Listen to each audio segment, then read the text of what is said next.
예, 여러분 안녕하세요. 체계화 기능 3절과 4절 한 30분 정도 안으로 한번 요약을 해볼까 합니다. 그리고 어쨌든 우리가 이렇게 방식을 바꿈으로써 여러분들이 강의를 듣고 질문을 할 시간이 있게 되기 때문에 설명을 좀 간결하게 하고 넘어가도록 하겠습니다. 3절이 자기 중거적 시간 개념의 여러 측면들, 7가지 측면들을 이야기하고 있고요. 그리고 기능적 분석입니다. 다시 한번 상기시키면 1장의 제목이 체계화 기능이죠. 그런 의미에서 이 체계가 기능 문제를 해결하기 위 체계가 문제 해결을 하기 위한 기능을 기능을 발휘한다. 그리고 어떻게 하면 더 좋은 기능을 찾아낼 수 있을까? 이제 이런 쪽으로 루만이 생각한다라고 볼 수가 있겠고요. 자, 3절에서 자기 중거적 시간 개념의 여러 측면들인데 루만은 시간조차 자기 중거와 관련 지음으로써 개념화합니다. 달리 말하면 존재론적으로 미리 결정하고 들어가지 않는다. 시간이라는 것이 있다. 이렇게 결정하고 들어가지 않는다라는 것입니다. 그리고 연대기적 시간 개념을 취하지 않는다. 연대기적 시간 개념이란 얘기는 이전과 이후와 관련하여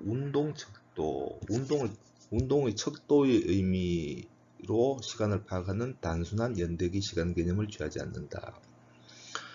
그리고 이제 이 문제에서 출발하고 체계 환경 차이와 복잡성 및 자기 중거, 이 세 가지가 루만 이론에서 어떤 핵심적인 개념들이죠. 체계 환경 차이, 복잡성, 자기 중거.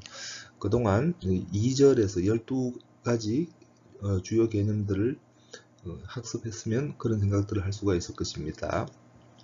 나머지 7가지들은 하나하나 진행해 나갈 거니까 여기서 말씀드리지 않고요.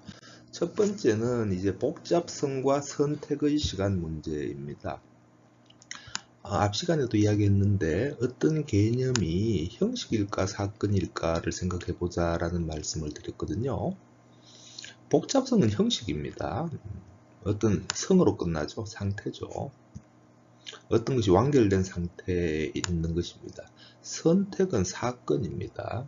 그래서 루만의 시간 개념에서 항상 사건 개념이 같이 이렇게 서로 짝지어 함께 서로가 서로를 어깨동무하고 같이 간다. 이렇게 그냥 거칠게 생각을 하셔도 될 것 같습니다. 자, 선택은 사건이다. 그래서 그런 얘기를 합니다. 여기서는 복잡성과 선택의 연관까지도 맥락지음 이렇게 이해를 한 모양입니다. 상태를 기술하는 것이 아니다. 복잡성과 선택을 서로 관련 짓는다는 것은, 관계화한다는 것은 시간을 함의한다. 어떤 변동을 만들어내기 위해서 시간을 함의한다는 것이고, 반대로 그 연관은 시간을 통해서만 성립하며 그리고 시간 안에서만 성립한다.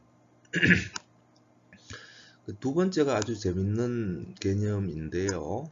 재밌는 발상인데요. 시간은 선택 강제를 위한 이유다 라고 이야기를 하는데, 이게 아주 재밌는 발상입니다. 이렇게 이야기하는 겁니다. 시간이 무한정 주어진다면 모든 것에 맞춰질 수 있을 테니 그때까지 기다리자. 그런데 그렇게 되는 것은 어렵다. 그래서 시간은 선택을 강제한다. 이렇게 이야기하는 겁니다. 두 번째, 이제 시간은 상징이다. 상징이다라는 말은 이제 형식의 개념으로 이해를 하시면 될 것 같고, 어떤 것을 나타낸다. 자, 어떤 규정된 것이 이쪽 면에서 발생하면 다른 어떤 것도 저쪽 면에서 함께 발생하기 때문에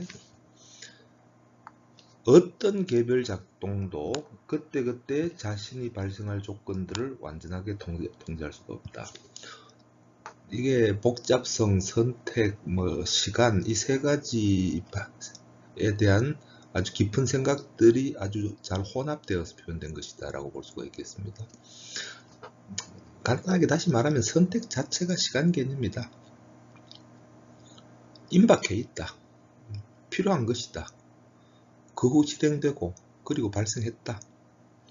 이렇게 계속 순환되는 겁니다. 그리고 선택은 시간화된 환경 속에서 시간 자신을 관철시키기 위해 시간을 필요로 한다. 그리고 모든 복잡한 체계는 자신을 시간에 맞추어야 한다. 이것은 조금 또 다른 함의들이 있습니다. 자, 그 다음 두 번째가 이제 시간의 가역성과 비가역성인데요. 가역성은 되돌릴 수 있음이란 소리고, 비가역성은 되돌릴 수 없음이란 소리죠. 시간을 되돌릴 수 있다. 되돌릴 수 없다. 어떤 게 맞는 말일까요? 로마는 둘 다 가능하다라고 이야기를 합니다. 시간이라는 것은 사건들로 구성된, 우리가 제2강 조건화된 공동생산 이야기할 때 터널이죠. 상상된 세계. 공간과 관련되어 있지만 공간으로부터 독립적인 상상의 공간. 이제 거기가 그 사건들이 실제로 움직이는, 그러니까 사건들이 실제로 작동하는 시간입니다. 그러니까 이 시간 속에서는 가역성과 비가역성이 모두 가능하다. 자, 그런데 가역성, 비가역성의 시간 질서 관념을 바탕으로, 가역성, 비가역성의 시간 질서 관념을 바탕으로 비가역성을 선호한다. 여러분 여기서 한번 잠깐 다시 한번 생각할 것이 뭔가 하면, 여러분 기억 재진입 다음에 진동 재진입, 조정 재진입이었죠. 진동 재진입은 계속 왔다 갔다 하는 겁니다. 그 진동의 미결정 상태에 있는 겁니다. 그래서 가역성, 비가역성 모두 가능하다라는 생각을 하고 있었고, 그 다음에 진동 상태, 진동 미결정 단계, 분석적인 단계에서 그 조정 재진입이 일어나게 되면, 조정은 사실은 비가역적인 사건이거든요. 그래서 조정이 되면, 조정이 일단 일어난 것은 되돌릴 수 없단 말입니다. 그래서 시간에 대한 사람들의 시간 질서관념이 두 단계로 바뀐다. 인간의 역사로 보았을 때 처음에 한동안은 진동 재진입으로 일어나는 것처럼 시간을 생각했다가, 이제 현대사회, 물론 그 이전부터 어떤 서서히 그런 변화가 일어났겠지만 현대사회에 들어와서 아주 명확하게 시간은 비가역적인 것이다 라고 사람들이 생각하게 되었다. 이런 스토리를 이야기하고 있습니다. 그래서 첫 단계에서 시간은 변동과 관련되어서 생각된다라고 이야기합니다. 변동과 관련된다는 얘기는 가역성과 비가역성 모두가 나타나는 것으로 생각되는 것이고, 그리고 우리가 과거에 농경민족이었을 때 시간은 봄, 여름, 가을, 겨울 도는 것이다. 이제 이런 생각을 했던 것이죠. 이 봄이 지나가면 다시 봄이 온다. 이게 이제 가역성의 생각이라고 볼 수가 있겠죠. 그리고 공간, 시간 연속체로부터의 추상화이다. 그리고 이것은 개념일 뿐만 아니라 사실은 자연의 거시 질서의 사실이기도 하다. 그래서 아까 말씀드린 시간은 진동의 미결정 상태에 있는 것으로 생각되었다. 그런데도 거시 물리학적 질서가 주어져 있음을 바탕으로 해서 시간을 비가역성의 은유로 경험하는 것을 선호하게 된다. 역방향으로 진행되는 시간을 가진 제2의 시간을 상상할 수 있게 되었다. 역방향으로 진행되는, 여러분 이것을 이제 시간의 재귀성, 그러니까 이후에, 그러니까 지금 시간에서 과거 시간으로 되돌아간다, 이런 얘기가 되는 겁니다. 여러분 재귀성이라는 그 개념을, 원래 원어가 레플렉시비테트인데요. 사회에서는 이것을 반성성으로 번역을 했습니다. 제가 보기에는 되돌아간다인 것, 그래서 재귀성으로 번역을 해야 될 것 같습니다. 반성이란 개념 자체는 어떤 또 다른 개념들이 많이 들어가 있어요. 인간이 깨우치고 반성이라는 것이 그냥 단순한 반사라고 하더라도, 반사의 의미로 그걸 썼다고 하더라도 그런 의미가 있습니다. 자, 시간은 질서를 가능케 하기 위해 비대칭화되어 있다. 되돌릴 수 없는 것이 되어버렸다. 진화를 통해. 그리고 되돌릴 수 없게 된 것은 진화를 통해 그렇게 된 것이다. 이 단계를 시간은 조정 재진입을 통해서 현재적인 현재로서 실현된다. 이제 이렇게 생각하실 수가 있겠습니다. 자, 복귀와 재생산 가능성은 시간과 모순되지 않는다. 자, 복귀 재생산 가능성은 그 자체가 비가역적인 시간 진행 위에 겹쳐 있기 때문입니다. 시간이 비가역적인 것으로 나타나는 경우에만, 이게 지금 아까 비가역적인 시간 진행이라는 것이 상상의 시간 속에서 시간은 되돌릴 수 있는 겁니다. 이 경우에 벌써 이미 뒤로 되돌아갑니다. 뒤에서 한 번 더 이야기를 하게 될 겁니다. 시간이 비가역적인 것으로 나타나는 경우에만 시간은 루만의 핵심 개념입니다. 자, 미래와 과거의 차이를 향해 현재가 진행한다라는 겁니다. 시간은 미래와 과거의 차이를 향해 진행하는 현재로서 해석 가능하다. 이제 사람들은 비가역성을 이러한 비가역성을 선호하는데 이러한 선호를 설명할 필요가 있다. 그래서 세 번째, 이것이 이제 구조의 시간성과 과정의 시간성 둘을 합쳐서, 여기서도 둘을 합쳐서 시간의 비가역성, 비가역화 경향, 선호 경향을 설명하는 겁니다. 일반적으로 구조 개념은 모든 것에 영향을 미치는 것으로 생각을 하지만, 이 개념은 어떤 상태에 고착되어 있습니다. 상태에 붙들려 있습니다.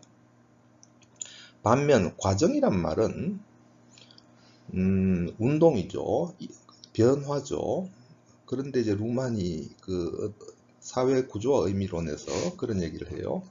과정이라는 것은 그 안에서 시작과 끝이 없다. 한없이 계속되기만 한다. 이제 루만의 비판적인 관점은 구조 개념이나 과정 개념이 어떤 그 기본 개념으로서 자질이 부족하다, 이런 생각을 하는 겁니다. 그래서 이 두 가지를 시간이라는 개념 하에 새로 재통합하는 그런 시도를 합니다. 자, 내용을 읽어보면, 복잡한 체계는 환경과 점대점 조응을 할 수가 없다. 복잡성 격차 때문이죠. 그래서 체계는 환경에 대해서 항상 열세 관계에 있게 됩니다. 그리고 환경과 일시적으로 비조응 상태에 처하게 됩니다. 이러한 일시적인 비조응이라는 위험에 처하게 됩니다. 그리고 이러한 구분을 유지하는 과정들은 시간을 취할 것이다. 시간을 사용할 것이다. 그러면 이렇게 시간을 취하는 과정 속에서 비조응이라는 위험에 대처할 수 있도록 체계와 환경과의 관계에서 시간의 유예를 준비할 수 있다. 시간의 유예를 준비할 수 있다. 시간을 뒤로 미루는 것이 가능하다. 또 시간을 뒤로 미루는 것으로 지금 현재의 문제를 해결할 수가 있다. 자, 이런 방식의 시간 문제 해결은 규정된 구조적인 전제들이 있을 때만 가능하다. 어느 정도 통제가 돼야 된다는 것이죠. 그리고 이 규정된 구조적인 전제들이라는 얘기는 체계 내의 구조적인 전제들로 보셔야 될 겁니다. 구조를 갖추고 있는 것은 발생하는 체계밖에 없어요. 적극적으로 구조를 갖추는 것은. 시간 문제를 해결하려면 체계의 내적 상호의존들을 제한할 필요가 있다. 체계의 내적 상호의존들을 왜 제한할까요? 복잡하니까. 그러니까 체계가 외부의 환경의 복잡성에도 적응해야 되지만 자신의 복잡성에도 적응해야 된다는 이야기를 여러 번 이미 했죠. 그래서 이 문제는 복잡성과 자기 중고의 문제와 관련된다는 이야기를 하고 있고요. 자, 거대 체계들의 조합 가능성이 너무 복잡하기 때문에 그러한 조합 가능성이 복잡성으로부터 환경과 체계의 분화가 일어난다. 다른 모든 요소와의 접속은 불가능하다. 우리 복잡성 개념에서 배웠죠. 그래서 복잡성은 환원되어야 된다. 그리고 복잡성 환원과 관련된 것들이 선택을 해야 되고, 그 결과 체계는 일반적으로 선택 관계들을 질서짓거나 강화해야 된다. 다른 것들보다 더 많이 선호해야 된다. 그래서 여기 이제 선택 과정의 재기성이 나옵니다. 처음에는 자기 자신을 지향하며 그 다음에 구체적인 것을 선택한다. 이를 위해서는 구조와 과정 둘이 필요하다. 그 둘은 서로를 전제한다. 아까 잠깐 했던 말을 완결을 지으면 그 구조는 여러분 사건 이론에서 구조는 사건이 발생하지 않으면 존재하지 않습니다. 그 사건이 발생할 때만 어떤 것들이 쫙 펼쳐집니다. 그래서 구조는 과정이 없으면 자기를 드러내 보이지 않습니다. 근데 과정 자체는 구조를 전제합니다. 과정 자체는 구조를 전제합니다. 그런 의미에서 그 둘은 다른 하나가 없으면 존재할 수가 없다. 계속 이어서 구조화라는 것은 순수하게 우발에 의해 규정되지 않은 조건 하에서 일어나는 과정이다. 여기서 이제 구조화를 이야기하죠. 구조화는 사건으로 변화를 이야기하는 것으로 봐야 되겠죠. 변화를 표현하는 것으로 봐야 되겠죠. 순수하게 우발에 규정되지 않았다라는 얘기는 어느 정도 통제되었다는 얘기죠. 구조에 의해서 통제가 된 거죠. 그리고 과정들도 구조를 가진다. 그리고 그 둘은 시간과 갖는 관계로 인해 서로 구분된다. 여기서 바로 한두 칸을 바로 띄어서 이야기하면 이렇게 말을 할 수가 있어요. 서로 도우면서 서로 구분되는데 구조들은 선택하고 과정들은 운반한다. 이런 것들은 좀 기억을, 그러니까 전체적으로 이해가 어려우시면 일단 핵심적인 내용들을 그냥 외워놓으시든지 기억을 해두시면 전체적으로 텍스트를 읽어갔는데 도움이 될 것이다 라고 말씀드리고, 자, 구조와 과정은 공동의 차이를 통해 가역성과 비가역성의 원래적인 차이를 비가역적으로 설정된 시간 속에서 재구성한다. 아까 제2의 시간이란 말 했잖아요. 이것이 비가역적으로 설정된 시간입니다. 그 시간 속에서 구조와 과정은 함께 시간을 재구성한다. 함께 힘을 합쳐서 시간을 재구성한다. 함께 힘을 합쳐서 재구성하는 방식이 구조들은 선택하고 과정들을 운반합니다. 그럼 구조들이 선택을 하는 것은 구체적으로 어떤 뜻인가? 구조들은 시간을 비가역 상태로 붙들고 있다. 붙들고 있다가 중요합니다. 구조들은 붙들고 있습니다. 그리고 과정들이 표시합니다. 표시해서 딱 도장을 찍는다. 뭐 이렇게 결정 짓는다. 자, 시간을 비가역 상태로 붙들고 있다고 했는데 이것이 구체적으로 어떤 뜻인가 하면은 선택 가능성들의 제한된 목록을 열어두고 있다. 선택 가능성들의 제한된 목록. 제한된 모든 가능한 목록이 아닙니다. 제한된 목록입니다. 이미 세계로부터 선택할 가능성을 제한을 한다는 겁니다. 이렇게 하는 것은 구조들을 지향하고 변화, 다른 관점에서의 변화들의 확실성을 보장한다. 이게 이제 익숙한 것들을 선택하겠다. 이렇게 보시면 되겠습니다. 자, 계속 이어서 과정들은 시간의 비가역성을 표시한다. 과정들은 비가역적인 사건들로 구성된다. 그리고 이전, 이후, 자연적인 시간의 방향으로 보았을 때는 이전, 이후의 방향으로만 진행된다. 그리고 그래서 시간은 비가역적이다. 시간은 되돌릴 수 없다. 자, 구조와 과정들은 둘이 힘을 합쳐서 구조와 과정들이 배열되는 것은 선택을 강화한다. 조금 정확하게 말하면 이것까지는 설명을 안 드리겠습니다만 선택 가능성의 사전 선택에 기여한다. 자, 구조들과 과정들이 새로 나오는데요. 구조들은 어떤 일을 하느냐, 이렇게 수로로 유입한다, 이런 개념으로 하시면 좋겠습니다. 선호된 관계들의 유형으로 일단 수용합니다. 그 다음에 과정들에서 어떻게 하나요? 선택들을 순차화합니다.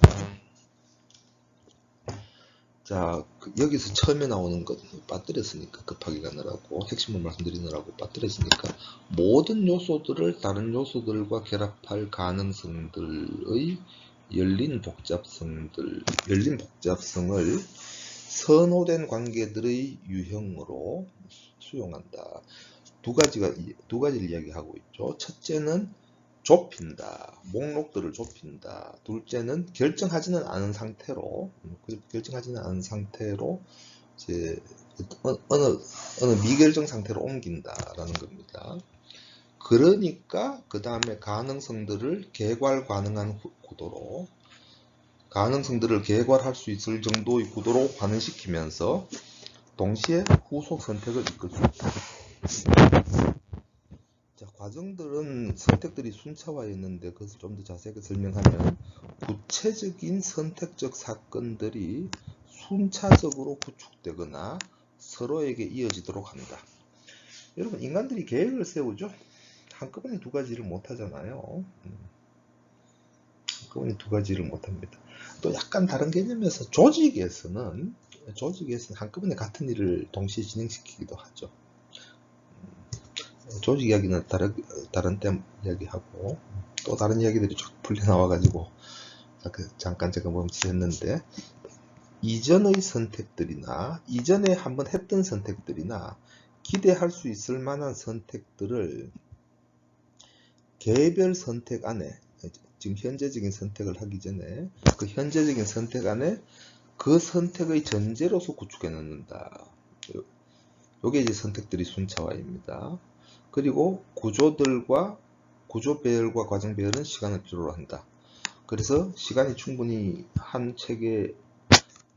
시간이 체계에 주어질 경우에만 체계 규모의 확장과 일정한 규모의 복잡성에 도달할 수가 있다.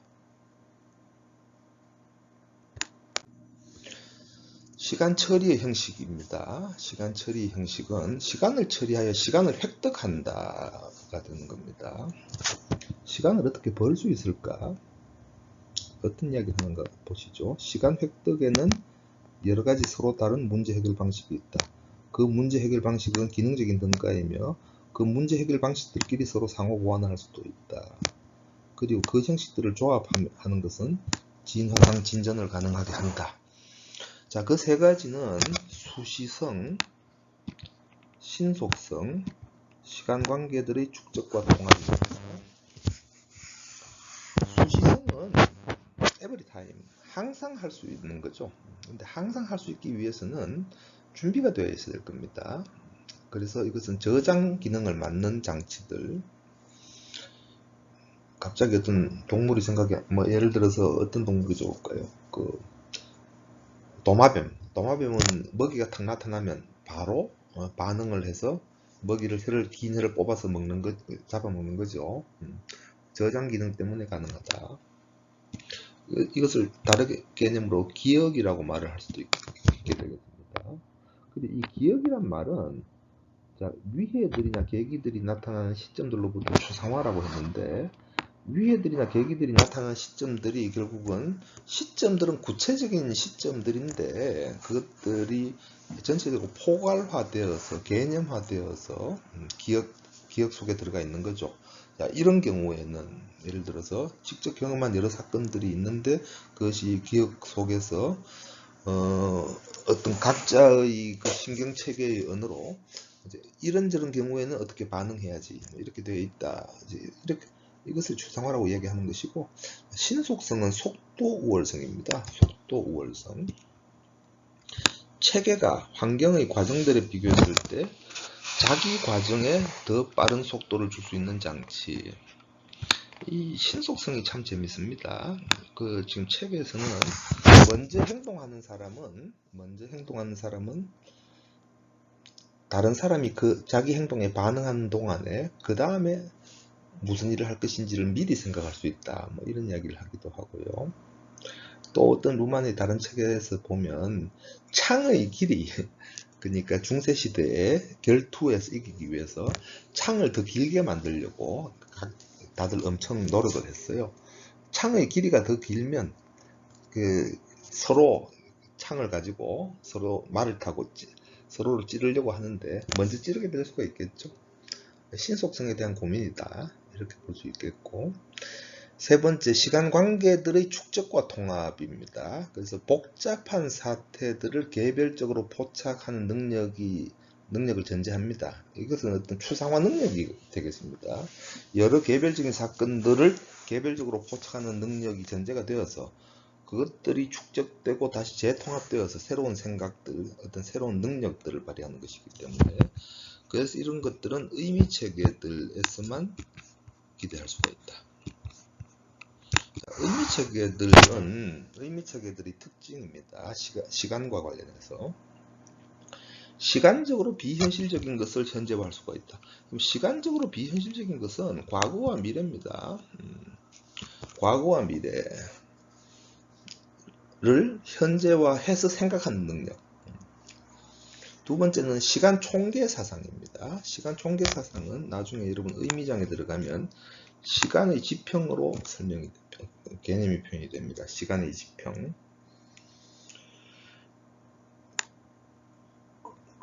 그래서 비가역성을 과거와 미래의 차이라는, 시간 총계 사상은 과거는 지평의 총체라고 이야기해요. 과거와 미래는 여러분 지평이 두 개가 항상 있는데,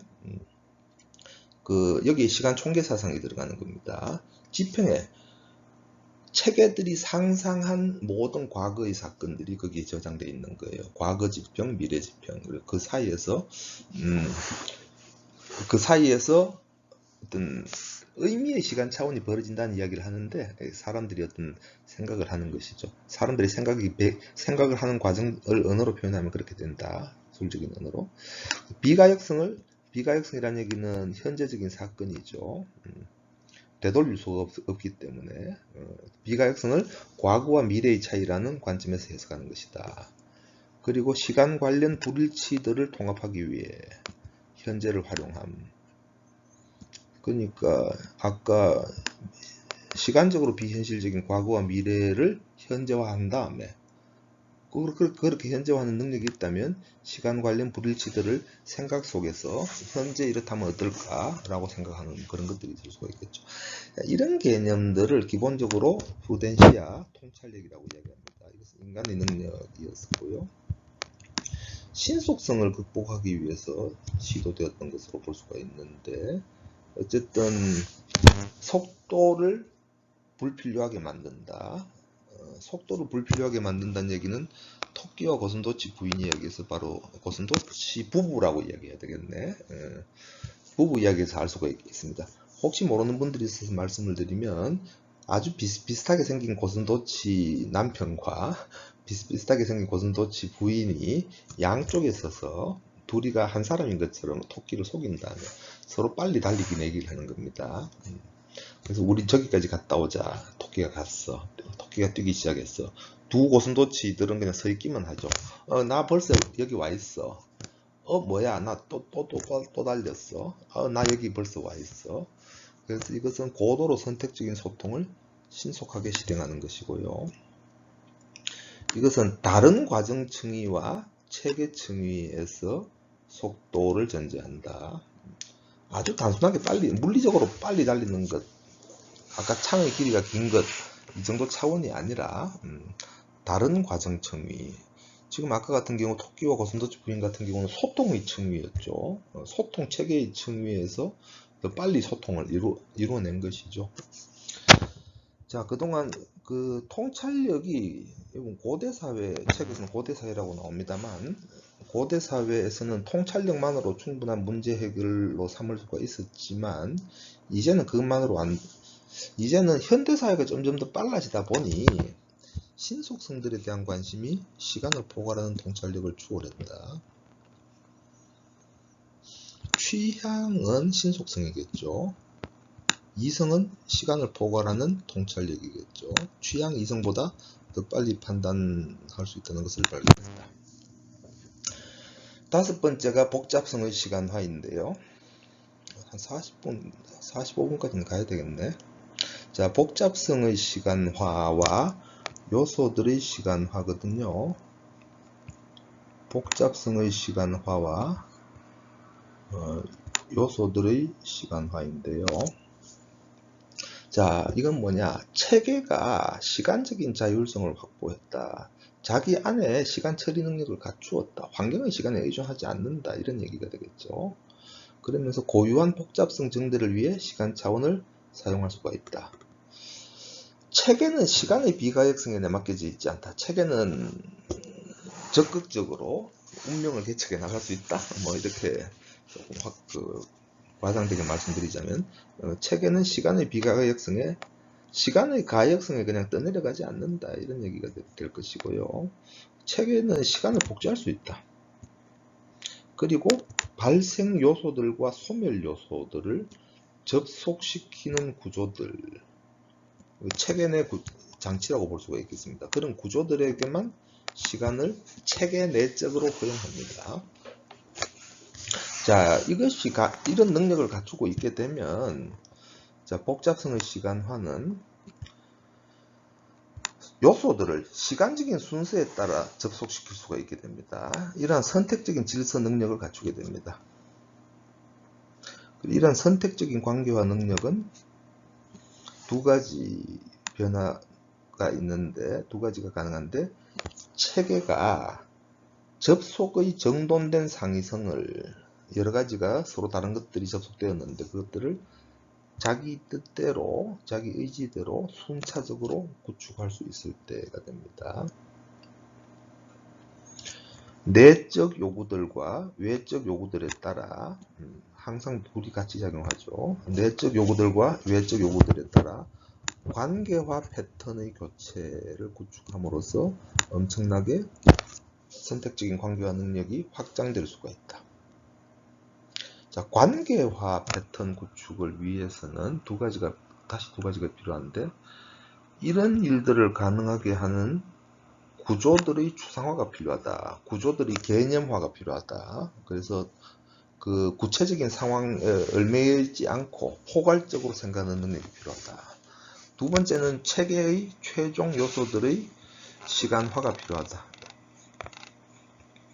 그리고 요소들의 시간화라는 것은 구조들이라는 것이 사건들로서, 정보로서 또는 행위들로서 시점에 묶인 채 사건 발생을 통해서 확인이 돼야 된다. 구조들은 사건들로서, 정보로서, 행위들로서 사건이 발생하는 계기에, 사건이 발생하는 순간 그 시점에 묶인 채 확인되어야 한다. 자, 시간화된 요소들은 단순히 정보로서 유지되지도 않는다. 반복을 통해 강화될 수도 없다. 여러분, 시간화된 요소들로만 이야기하면서 바로 반복으로 나가지 않습니다. 왜냐? 그때 발생하는 사건들은 다 다르다라고 생각하기 때문에. 그러니까 사건이 일어나서 발생하는 상황들이 다 달라요. 그걸 반복이라고 볼 수는 없는 겁니다. 반복은 형식적인 조건들이 반복되는 겁니다. 내용적으로는 다른 변화가 일어나는 겁니다. 그래서 어쨌든 그래서 루만의 체계 이론의 질문은 연결이 중요합니다. 연결되도록 만들어져 있다. 어떤 것이 발생하면 어떤 것이 연결되어야 된다. 그리고 그 시간화된 요소들이 하는 일은 당장의 접속들을 현재화하기만 할 뿐이다. 그 이상은 못한다는 얘기입니다. 복잡성의 시간화는 체계 요소들의 시간화를 통해 성립한다. 체계 요소들이 사건이 되어서 사건으로 이루어진 그 체계 요소들이 스스로 시간을 인지하고 기억 축적 능력도 갖추고 그렇게 된다면 복잡성의 시간화가 일어난다. 자, 체계는 발생하자마자 곧장 소멸하는 불안정한 사건들로 형성된다. 여기서 한 가지만 더 강조하고 싶은 것이 불안정이란 말입니다, 여러분. 나중에 나옵니다. 바로 이 맥락에서 체계들은 불안정하다. 체계들은 기본적으로 불안정하다는 얘기를 루만이 합니다. 기본적으로 불안정한데 안정을 찾기 위해서 어떤 일을 해요. 그래서 그 일을 하는 동안은 안정이 돼요. 근데 그 일이 끝나고 나면 다시 불안정 상태로 되돌아온다. 항상성이 아니라 그랬죠. 요소들의 시간 길이는 존재적인 성격이 아니라 부여된 성격을 지닌다. 여러분, 그 2절 4항이죠. 관계와 요소의 차이에서 그 체계에 의해서 부여된다. 요소들은 요소들은 체계에서 보여준다. 시간 길이도 마찬가지입니다. 그 다음에 체계의 안정성은 체계의 요소들에 근거하는 것이 아니다. 이것이 이제 낡은 생각이라는 거죠. 체계의 안정성은 체계 자신에 근거한다. 체계는 전혀 존재하지 않는 기초, 이게 사건 기초죠. 전혀 존재하지 않는 기초 위에 자신을 구축한다. 체계는 사건들에 근거하여 구축된다. 마지막으로 중요한 것은 체계로부터 사건을 분리해낼 수가 없다. 항상 붙어 다닌다. 그래서 사건은 전체로부터 분리되는 것이 아니라 전체 안에서 분리된다. 여러분 다시 그 두 번째 강의에서 사건이 발생하면 세계는 뒤로 밀린다. 그럼 전체 안에 제가 이제 그때 그 3항과 3자 복합과 하나, 그러니까 세 개, 가장 왼쪽에 세 개를 넣고 그 다음에 환경 경계 체계 이 세 가지를 넣은 거 보셨죠? 환경 경계 체계가 사건이 만들어내는 거잖아요. 그렇게 벌어졌는데 결국 전체는 그냥 그대로, 그러니까 그 사건은 전체 안에 있는 거예요. 그 사건과 그 사건이 만들어낸 변화들은 전체 안에서 있는 겁니다. 그래서 요소 체계로 짝을 지으면 안 된다. 요소 과정으로 짝을 지어도 안 된다.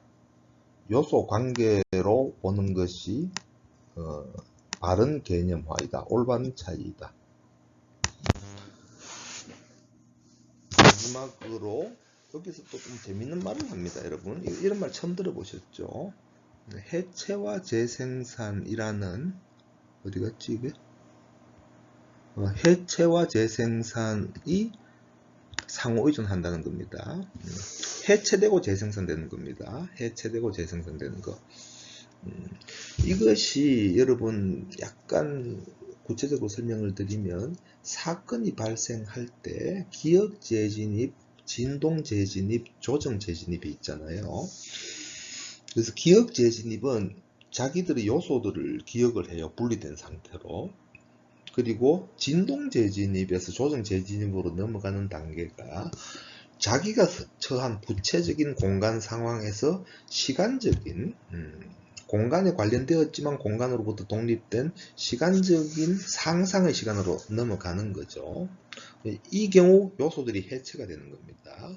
해체가 되어서 다시 회귀적으로 조정 재진입이 일어나면서 재생산되는 겁니다. 그래서 요소들의 해체와 재생산의 새로운 유형의 상호의존이 만들어진다라는 겁니다.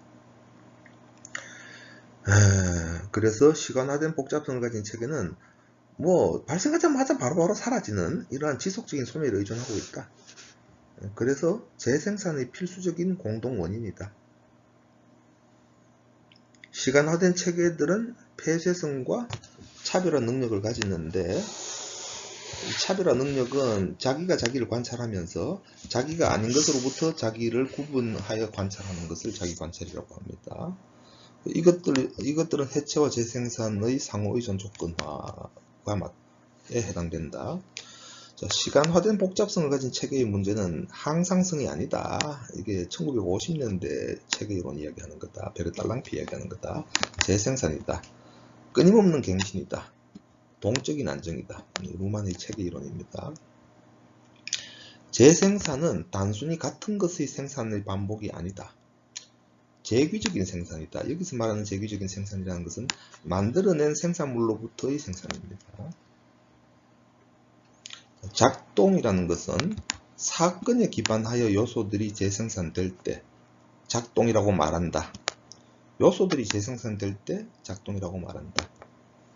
체계가 유지되고 변화될 때 불가피한, 이것은 요소들이 청미해서 일어나는 과정이다. 그러니까 작동 요소들이 청미해서 일어나는 과정입니다. 다음 이제 6번째인데 요거는 딱 3줄로 끝납니다. 체계 내재적인 엔트로피 개념인데, 엔트로피 개념, 모든 요소들의 힘의 균형 상태다. 그래서 어떤 정보도 다른 정보의 소급을 허용하지 않는다. 그리고 모든 요소들이 대체 확실성이 동일하다. 그러면 결합이 일어나지 않는 것이죠. 연결 능력의 협소화가 일어나지 않는다. 연결 능력의 협소화가 일어나면 어떻게 되죠? 연결이 일어나죠. 연결이 일어나면 시간 획득이 이루어지는 것인데, 시간이 획득되는 것인데, 엔트로피 상태는 그렇지 않다. 여기서 중요한 것은 이것이 체계 내재적인 엔트로피입니다. 체계 내재적인 요소들이 엔트로피 개념. 요거는 넘어갈게요. 넘어가고. 자, 지금 7번인데, 체계의 안정, 불안정. 아까 말씀드렸습니다. 체계의 기본적인 사태는 불안정이라고 했습니다. 요소, 그래서 안정, 불안정과 요소의 시간. 체계들의 특성인데, 시간적으로는 안정과 불안정을 조합하며, 사실적으로는 현재적인 규정성과 미래적인 미규정성을 조합한다. 이게 조금 그냥 생경한 말이긴 하지만 상식적으로 확인만 하고 넘어갈 것이, 현재는 그 사건이 일어났기 때문에 그 사건이 만들어내는 현재는 규정되었어요. 그 사건이 만들어내는 미래는 어떨까요? 미래는 그 시점에는 아직 규정되지 않았죠. 그것은 미규정성이라고 이야기한 겁니다. 모든 요소들, 사건, 행위는 순간적인 현재성에서는 규정되어 있지만 그와 동시에 연결값에서는 규정되어 있지 않다. 연결 중요하다 그랬죠. 그래서 규정성과 미규정성의 조합이 체계들의 특성이다. 이것이 이제 연결 행동을 가능하게 한다, 이런 얘기인데, 어쨌든 이 조합은 체계가 보장하며 질서 성과의 기초가 된다. 여기 지금 바로 이야기가 나옵니다. 여러분, 여기서 중요한 개념이 연결하는 상태의 규정이 중요하고요. 그리고 그 다음에 이제 새로운 이야기가 나오는 것이 환경의 민감성입니다. 정보를 외부로부터 받아들여서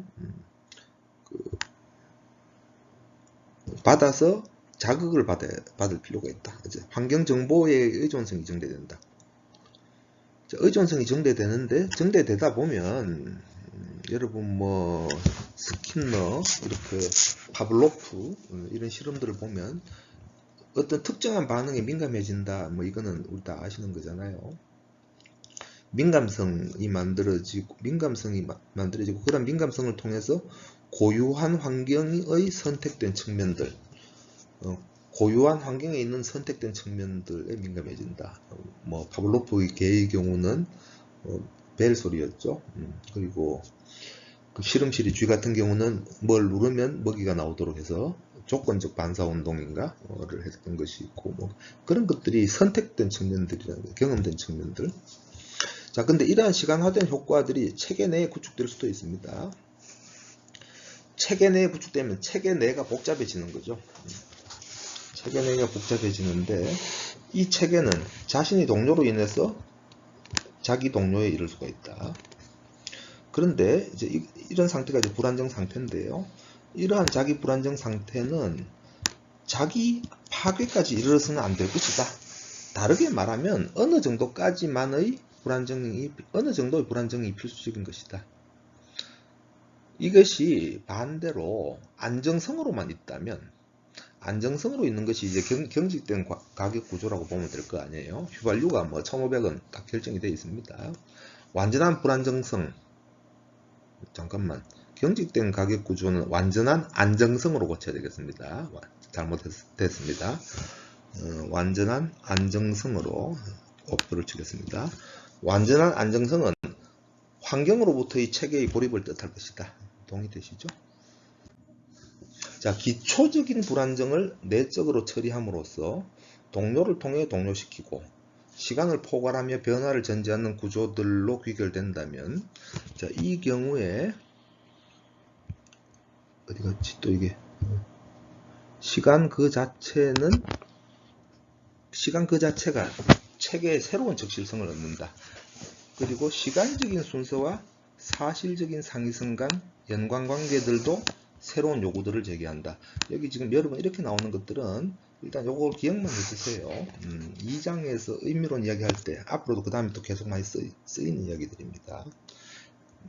지금 그 루만의 체계 이론을 펼쳐나가기 위해서 기본적인 개념들을 이야기하고 있는데, 이제 지금 여러분 이제 지금 1장에서 19개 개념을 배우고 계시잖아요. 19번째이긴 합니다.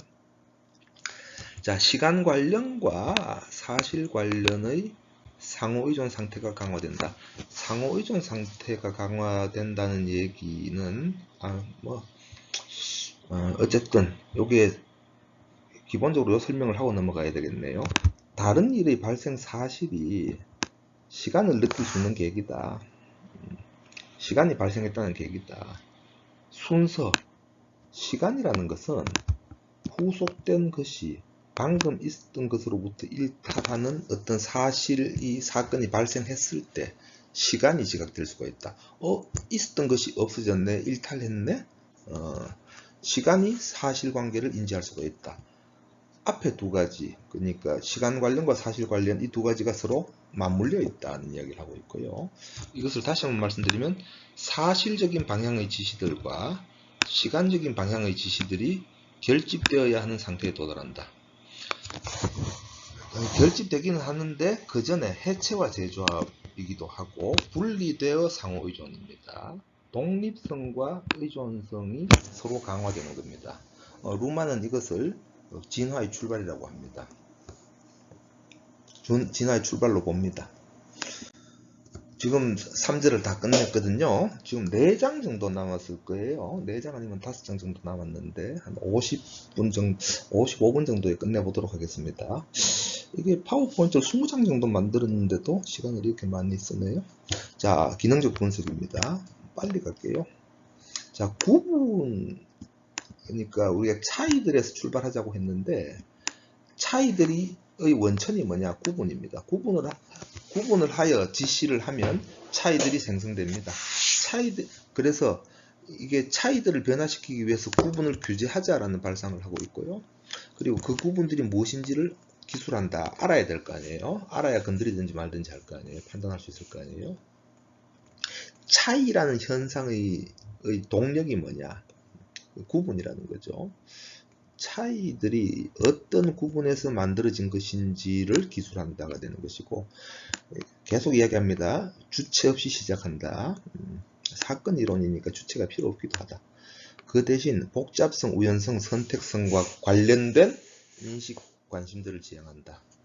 그래서 결국 이것은 다르게 말하면 주체 대신 관계화를 사용한다. 이렇게 말을 할 수도 있겠어요. 기능적 분석의 맥락에서는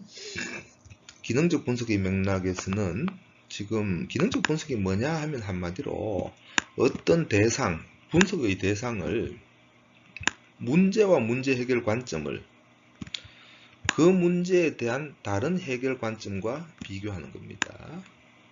이것을 A, 그러니까 문제 1과 문제 해결 관점 A의 관계와 여기 나와 있네.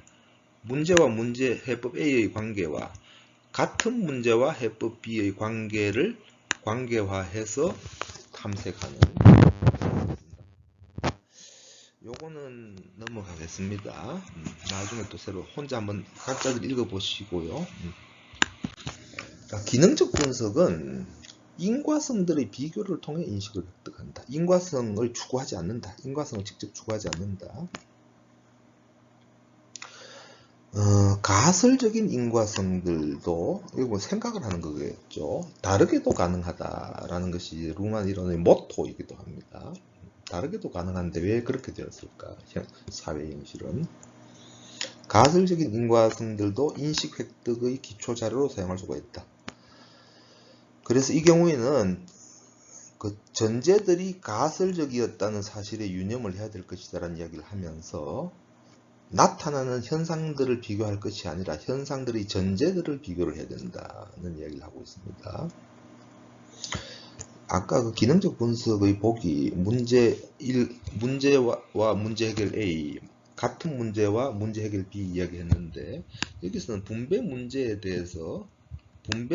대한 인플레이션 해법과 분배 문제에 대한 국가 계획을 통한 해법을 인플레이션과 여러분 국가 예를 들면 사회복지정책, 분배 문제 사회복지정책이잖아요.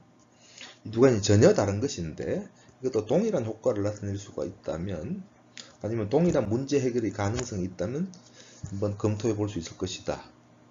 라고 이제 이론을 출발하는 것이죠. 자, 기능적 분석을 투입한 이론적 성과는 문제의 구성을 어떻게 하느냐라는 것이 쟁점이다. 존속이나 안정성 문제를 중시하지 않는다. 그래서 핵심적으로 복잡한 분석 가능성들과 비교 가능성들을 추론하는데 추론하기 위해서 우리 그 1장에서 배웠던 핵심적인 개념들, 체계 환경 차이, 복잡성, 자기 증거, 가역성과 비가역성의 시간적으로 조합함으로써 복잡한 분석 가능성들과 비교 가능성들을 추론하는 것이 기능적 분석 방법이다. 핵심적으로 말하면 비교하라입니다. 비교하라고 하면서 이게 자기 생산 체계라는 말에서 우리가 흔히 알고 있듯이 단순한 자기 재생산만 하는 것으로 자기 생산 체계에 대해서 알고 있는데, 우리가 앞에서 이야기했습니다만 자기 생산 체계, 자기 중거에서 그 얘기를 했죠. 자기 관찰과 자기 기술도 한다 그랬죠. 근데 여기서 한 걸음 더 나갑니다. 자기 기술이나 관찰 등을 비교하겠다는 의도가 필요한 것입니다. 적극적인 사고작용을 해야 되는 겁니다. 그리고 이렇게 되면 우연히 확장되고요. 관찰의 관점도 필요할 것이다. 그 다음에 중요한 말인데, 루만에게 있어서 incongruente perspective, 독일말로 그렇게 됐는데, 학문체계의 불일치 관점, 학문체계, 루만 이런 얘기를 합니다. 학문체계는 대상체계들과 다른 관점에서 그 대상을 관찰해야 된다라고 이야기를 합니다. 어쨌든 다른 관점을 취해야 된다고 이야기합니다. 대표적으로 모든 학문에다가 그런 요구를 합니다. 학문의 명칭 자체를 다르게 이야기합니다. 예를 들면 교육학,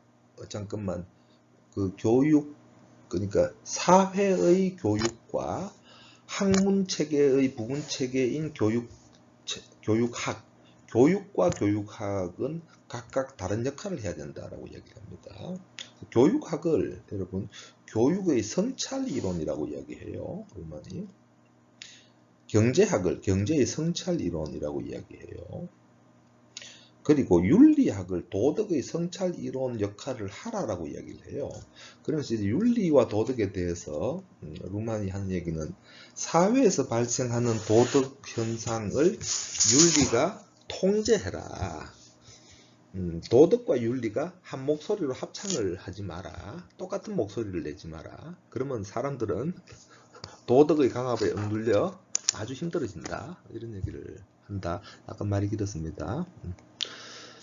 대상 체계들과 다른 관점에서 대상을 관찰한다. 대표적으로 루만이 평가하는 두 학자 중에 프로이트와 마르크스가 학문체계, 그러니까 불일치 관점을 사용한 학자다라고 루만은 이야기를 하고요. 또 역사학도 어쨌든 불일치 관점을 사용했다, 그런 얘기를 하고요. 자, 그리고 이 비교 방법론 내지는 기능적 분석은 관찰 대상이 자기 자신에게 나타나는 것보다 더 많은 복잡성을 드러내어 보여준다입니다. 이제 훨씬 더 복잡하게 본 거죠. 쉽게 말해서 컨설턴티에게 야, 이런저런 문제들이 있어, 너 이거 못 봤지 하고 이제 이야기를 해주게 되는 이제 그런 경우, 이제 더 복잡해지는 거죠. 컨설턴티는 자기 생활에 익숙하게 그냥 그렇게 문제없이 살고 있는데, 야, 이게 이렇게 하는 것이 이런 또 다른 측면이 있어, 듣기 싫어하기도 하죠. 자, 그럼에도 불구하고 여기서 그 다음 이런 얘기가 나옵니다. 기능적 분석은 대상의 자기 중거적 질서에 과도한 부담을 준다. 여러분, 이 말은 좀 부정적으로 쓴 말이 아닙니다. 과도한 부담을 준다라는 겁니다. 루만이 이론적으로 되게 보수적이다라고 말을 하시는 분들, 사회학자들이 많이 있는데, 그것은 루만 이론이 정치적으로 해석될 수 있는 것이 보수주의적으로 해석될 수 있다는 것에 근거해서 그렇게 이야기하는 것입니다만은, 루만 이론 자체는 지금까지 아직 여러분들이 이론의 매력을 못 느끼셨을 것 같지만 굉장히 급진적입니다. 모든 것들을 다 바꿔놨습니다. 루만이 제시하는 문제 해법들 자체도 상당히 급진적입니다. 자, 기능적 분석의 중요한 특징들, 장점들입니다. 잠재적 구조들과 기능들을 밝혀낼 수가 있다. 이 잠재적 구조들, 기능들은 여러분 잠재적 명시적 개념을 지난 시간에 복잡성, 2절 6항이었죠. 복잡성 이야기할 때 하브마스 루만 논쟁집에서 루만의 복잡성 일반 형식 4가지 끌어오면서 했던 이야기들, 그거를 생각하시면 좋겠어요. 그리고 알려진 것과 친숙한 것, 알려진 것과 친숙한 것을 명시적 기능들과 목적들 구조들인데, 이것들을 다른 가능성들의 맥락으로 옮긴다. 그리고 그 가능성들을 서로 비교하고 그 가능성들을 우연한 것으로 다룬다. 이게 기능적 분석 방법입니다. 그리고 한 가지 중요한 말이 여기서 나오는데, 잠재라는 말을 루만은 굉장히 중요하게 생각을 합니다. 잠재라는 것은 루만이 이 개념을 가지고 구체적으로 현실 세계에서 찾을 때 모든 체계들에 잠재되어 있다는 겁니다. 모든 체계들에서, 그러니까 현재화되기 위해서 노력을 하긴 했지만 채택되지 못하고 이렇게 억눌려 있는 것, 억압된 것, 어떤 이런저런 형태들로 있는데, 이 잠재적인 것들의 가능성, 잠재적인 것들의 구조들, 이것들이 어떤 구조 기능들을 발휘할 수 있는지를 연구를 하고 이것들을 현실화시킬 수 있는지를 보자. 심지어 여러분, 잠재가 계몽의 효과가 있다라고 이야기합니다. 계몽주의에서 말하는 계몽과는 좀 다르죠. 이제 다 끝났습니다. 마지막 한 절 더 남았네. 자, 기능적 분석은 체계의 우연성들을 재구성한다. 대상 자체에 내맡겨져 있지 않은 자유도를 대상에 전제한다. 야, 너 이렇게 자유롭게 한번 생각을 해서 너 상황을 한번 펼쳐나가 봐. 이론의 급진성입니다. 복잡성 문제에서는 대상에서의 자기 증거와 분석에서의 자기 증거의 차이가 관찰된 체계와 대상의 관찰된 체계와 관찰하는 체계, 개념이 관찰하죠. 관찰하는 체계에 의해서 성찰된다. 관찰하는 체계가 관찰되는 체계, 대상 체계를 성찰한다가 되겠습니다. 마지막으로 말하지만 루만의 방법론이 정당화를 하는데, 이렇게 정당화하면서 여기 아주 재밌다고 볼 수가 있는데, 조건화된 공동생산의 발상을 방법론을 정당화하는데도 루만은 이 논리를 집어넣는 것 같아요. 무슨 얘긴고 하니, 느슨한 개념 틀을 루만은 만듭니다. 느슨한 개념 틀을 만든 다음에, 책에서도 아마 나중에 다시 읽어보시면 많이 나올 겁니다. 이론을 살짝 이야기하고 나서 조금 있다가 사회 문화적 진화에서 어떤 일이 일어날 것인지를 한번 검토해보자. 검토가 되었다면, 입증이 되었다면 그 이론이 입증되었을 것이다. 이런 얘기를 하는 거거든요. 그래서 두 가지를 한꺼번에 투입하는 겁니다. 느슨한 개념들과 상이한 현상들을 기능적 분석의 후보로서 투입을 합니다. 느슨한 개념들과 상이한 현상들을 집어넣어서 입증되는지를 조사합니다. 입증되었습니다. 입증되었다면, 자, 여러분, 여러 현상들에서 입증되었기 때문에, 물론 이 현상이 2개 정도면 안 되겠지만 5개, 6개 정도가 된다면, 그렇다면 개념틀이 증명된 것으로 볼 수 있지 않느냐. 또 다른 한편, 이 개념틀이 입증되었으니 현상들에 대한 설명도 충분히 정당화 근거를 찾을 수가 있다. 이런 얘기를 하게 되었습니다. 그럭저럭 58분까지를 했네요. 이번 주에 여러분, 그동안 좀 밀린 거를 조금 밀어붙인다는 의미에서 요거까지 오는 금요일에 한번 듣고 수업에 참여하시면 좋겠습니다. 다음 금요일에는 제가 어쨌든 여러분들과 질문에 응할 준비를 하고 있겠고, 그동안 좀 밀린 진도를 위해서 일단 마음 놓고 질문을 받고, 질문이 없으면 2장을 준비를 해두도록 하겠습니다. 여러분 수고 많으셨습니다. 마치도록 하겠습니다.